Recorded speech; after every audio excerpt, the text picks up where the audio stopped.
600 workers died for a view they'd never see. 12,000 men slaved in 120-degree heat to build a playground for millionaires while their families starved back home. And in Mumbai, while 40% of the city's population defecates in the streets because they have no toilets, one man built a 27-story tower with 9 bathrooms for each family member. Today we're diving into the mind-blowing story of 2 buildings that couldn't be more different. One built for just $90 million in the heart of India, and another that consumed a staggering $1.5 billion in the desert sands of Dubai. Picture this. It's 2010, and in the bustling city of Mumbai, India, construction crews are putting the finishing touches on what would become known as the most controversial building in modern history, not because of its height. It barely scrapes 200 feet into the sky, not because of its design, though its appearance would spark debates for years to come, but because of its purpose. This would be the world's most expensive private home, built for just one family. Meanwhile, half a world away in Dubai, another set of construction crews was already 6 years into building something that would pierce the clouds at 2,717 feet, a structure so tall that you can watch the sunset twice from different floors. The Burj Khalifa wasn't just breaking records, it was shattering them into pieces so small they could never be put back together. These 2 buildings represent the absolute extremes of modern construction. One is a testament to personal excess, the other to human ambition. One was built for a family of 5, the other for a daily population of 35,000, and yet their stories are intertwined in ways you'd never expect. Let's start with the giant that scrapes the belly of commercial airplanes. The Burj Khalifa began as a dream in 2004, when Dubai was positioning itself as the playground of the ultra-wealthy. The emirate needed a symbol, something that would announce to the world that this patch of desert had transformed into a global powerhouse. The original plan called for a building around 1,800 feet tall. Respectable. Certainly record-breaking, but not earth-shattering. Then something interesting happened. The developers discovered that their rivals in other countries were planning their own super-tall buildings. In a move that would define the entire project, they decided to keep adding floors in secret. The final height wasn't revealed until the building was nearly complete, a poker game where the stakes were measured in hundreds of millions of dollars and thousands of feet of concrete and steel. What they created defied physics, logic, and quite frankly, common sense. The Burj Khalifa is so tall that the temperature at the top can be 15 degrees cooler than at the base.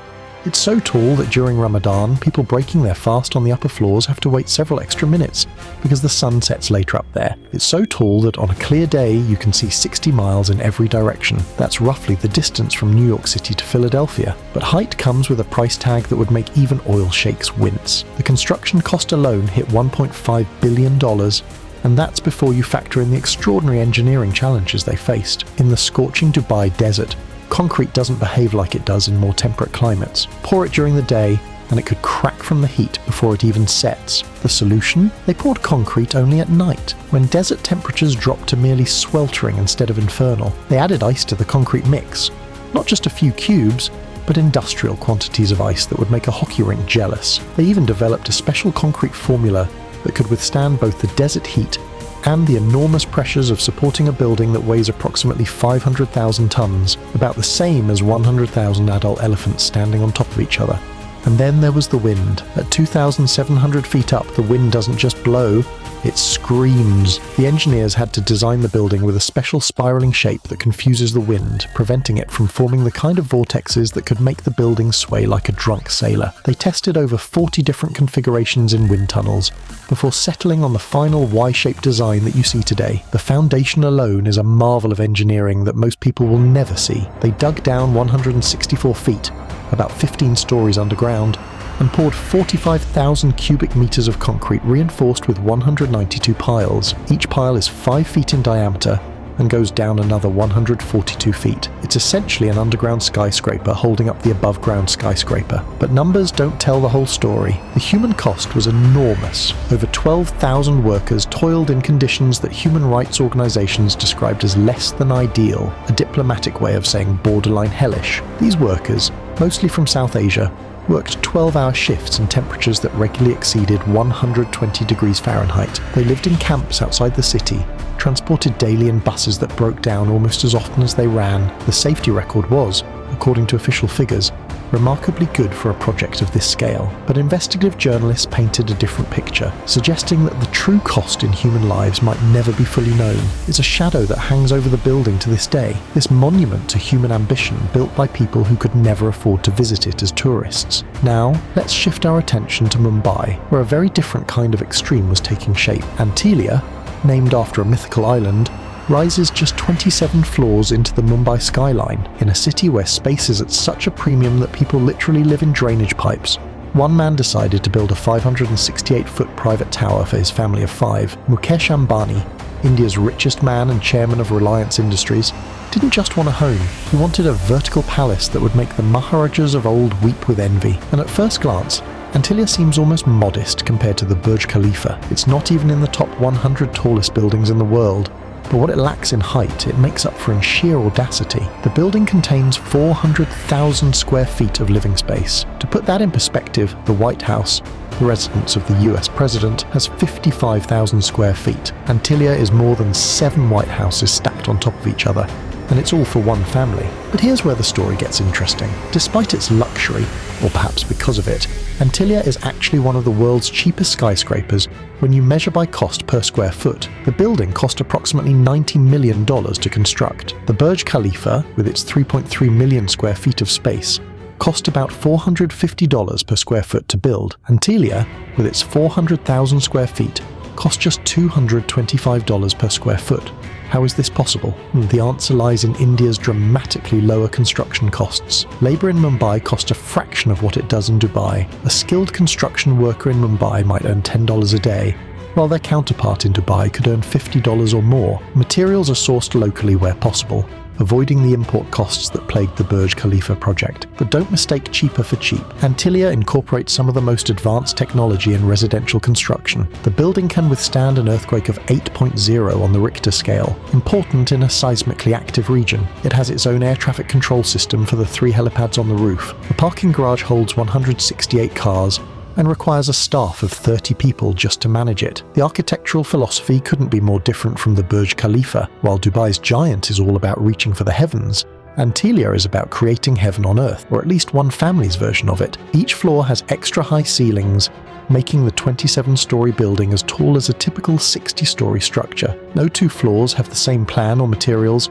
ensuring that the family never gets bored of their surroundings. The amenities read like a wish list from a James Bond villain. There's a spa, a salon, a ballroom that can hold 200 guests, a 50-seat movie theatre, 3 helipads, a 4-story garden, a fitness centre, a dance studio, and an ice room that spits out snowflakes so the family can escape Mumbai's tropical heat. There are 9 high-speed elevators and a staff of 600 to keep everything running smoothly. But perhaps the most striking feature is what's not there: neighbours. In a city where 20,000 people can be crammed into a single square kilometre, the Ambani family has 400,000 square feet all to themselves. It's Marie Antoinette's Versailles reimagined for the 21st century, complete with hanging gardens instead of manicured lawns. The contrast between these 2 buildings reflects something deeper about our modern world. The Burj Khalifa represents collective ambition, a city's desire to put itself on the map, to create something that belongs to everyone even if most can never afford to experience it. It's a public statement,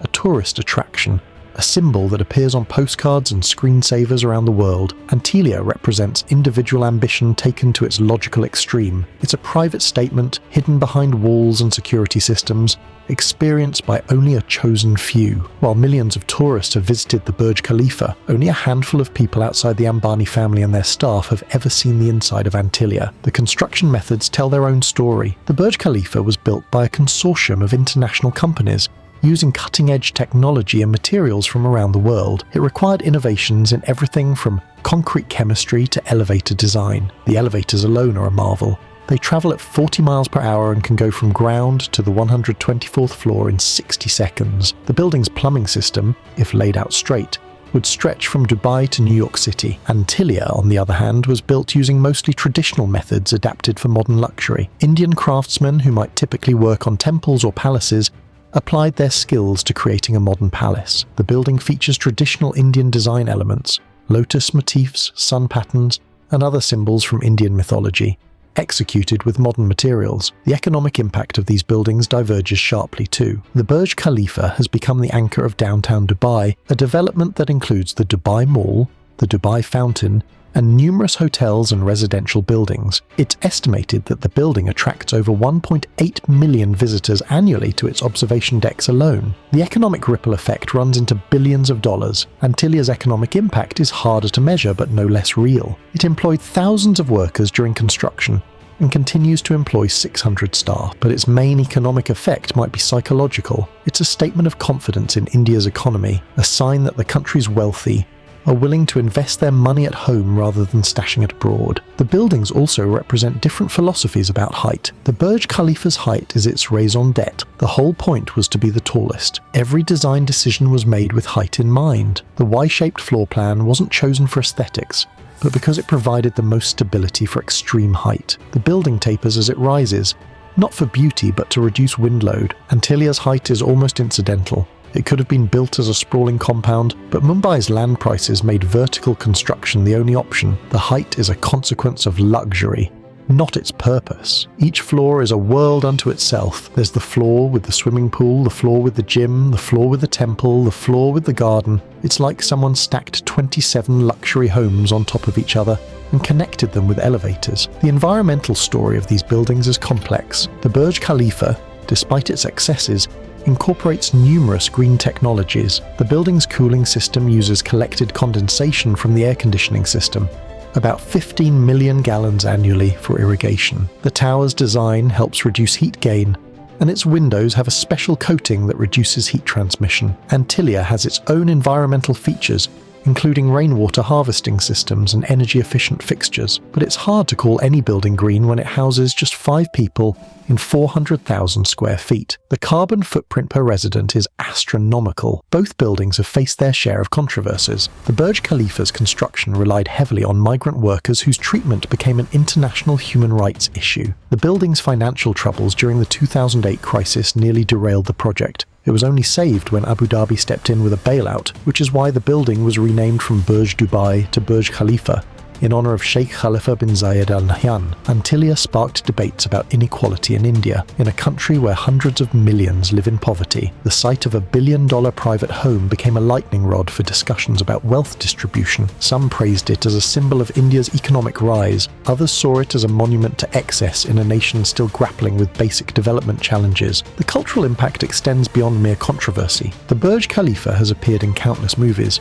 From Mission Impossible to Star Trek Beyond, it's become visual shorthand for Dubai itself, instantly recognizable even to people who've never visited the city. It's changed the way we think about what's possible in construction, inspiring super tall projects from Jeddah to New York. Antilia has had a different kind of cultural impact. It's inspired a wave of luxury residential construction in India, as other wealthy Indians seek to create their own vertical palaces. It's also influenced architecture in unexpected ways. Its emphasis on creating unique spaces on each floor has been adapted in more modest projects around the world. Looking at the numbers, the contrast becomes even starker. The Burj Khalifa contains enough steel to build 5 Eiffel Towers. Its concrete could build a sidewalk from Dubai to Beijing.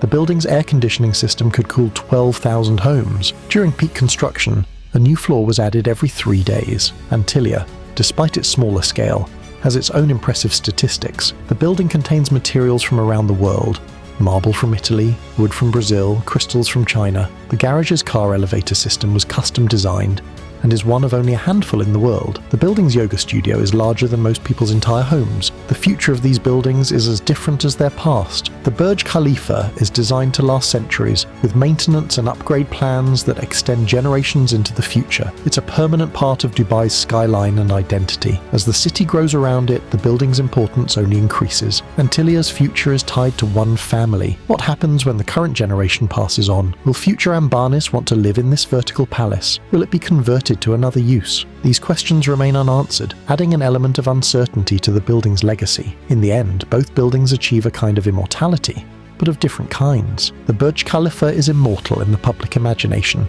a shared dream made concrete and steel. It belongs to everyone who's ever looked up at it in wonder, everyone who's shared a photo of it on social media, everyone who's included it in their Dubai itinerary. Antilia achieves a more private immortality.